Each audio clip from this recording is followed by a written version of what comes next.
Still chugging. Banana smoothie, 2,500 calories.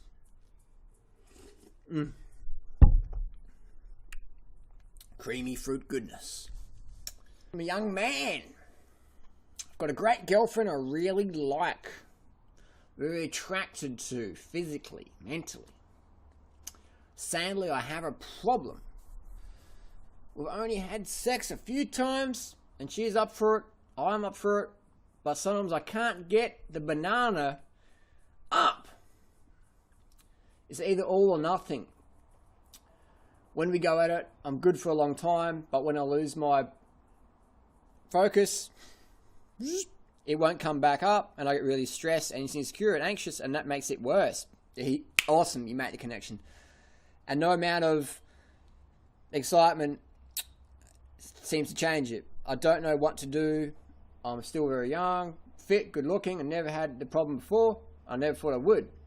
Girlfriend doesn't like it either, and it makes her think I don't want to have intimacy with her, but I don't know what to do. What would you do in my situation? Do you write it? Here's the thing, alright guys. This took me ages to realise this. That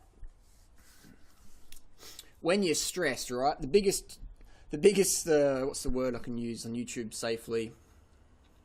Well, the biggest turn off for a guy is stress. You know, when your girlfriend's nagging you or whatever, or your wife's nagging you, this is good for women as well. If you want your partner to be more attracted to you, avoid nagging him. Because that goes from your banana like... Nagging is like the ultimate turn off because a man gets stressed. And when you're stressed, getting it on is the last thing on your mind, typically for normal, healthy people. So that's like... So if you're a guy and you stress yourself, then your performance is going to suffer. Your performance is going to suffer. So the solution is relax, have fun, and put the pressure off yourself. If you want to perform better, you've got to get rid of performance anxiety by just relaxing and having fun. If your dong goes soft, whatever, there's plenty of other ways to pleasure your woman. Remember, guys, that women aren't all about penetration with your banana. There's other ways to pleasure a woman. And by having a conversation with your lady and asking her what she enjoys, then you'll have at least 5 different things, at least minimum, up your sleeve if the dong goes wrong.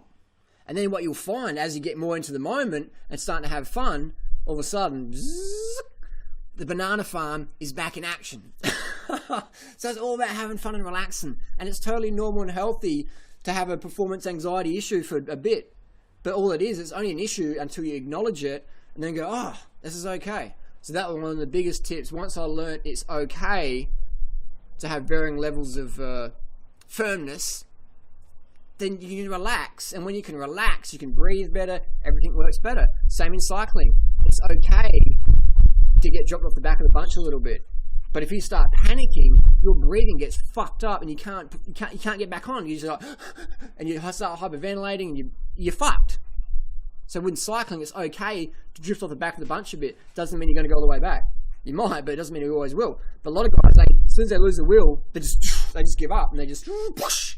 So what you want to do if you drop a wheel, just sit there, keep cruising, keep relaxing, eventually make your way up. If you find yourself going a bit limp, relax, keep cruising, eventually you get back up there. Basically, if you had a little scientific gadget that could measure hardness, I'm dropping it, I'm going soft here, pick up my hand feet. Basically, if you had a tool that could measure hardness in the bedroom, what you would find is that the graph would go like that. There's never like that, ever. It's the same with riding a bicycle up a hill. Your lungs never expand at the same rate all the time. It's like that. Nature's like that, alright? So when you try and have it like that, of course, mentally you're going to freak out because no one can go like that. Never. Even with Viagra, it's not going to happen. The body always has natural variations. That's just the cycle of the blood system. Basically, we're an organism of pipes, blood, lymph, water going through, etc. So you always have varying levels of blood pressure. That's what I'm trying to say. So understand that blood pressure will vary. excitement levels can vary, and that's fine, but don't freak out. Relax, have 5 other tricks up your sleeve. Probably can't get too much detail on YouTube, and that's fair enough, but there's plenty of online resources where you can look that up. Basically, performance anxiety overcome by relaxing, having fun, having things up your sleeve, and understanding that it's all about here. All up here, man. 100%, it's all up here. So if you freak out, you'll limp out. If you relax, have fun, you'll be a good banana farmer. There you go. Hope that answers the question. If it doesn't, write some questions down below. We'll get through them. But basically, relax, have fun, enjoy the moment.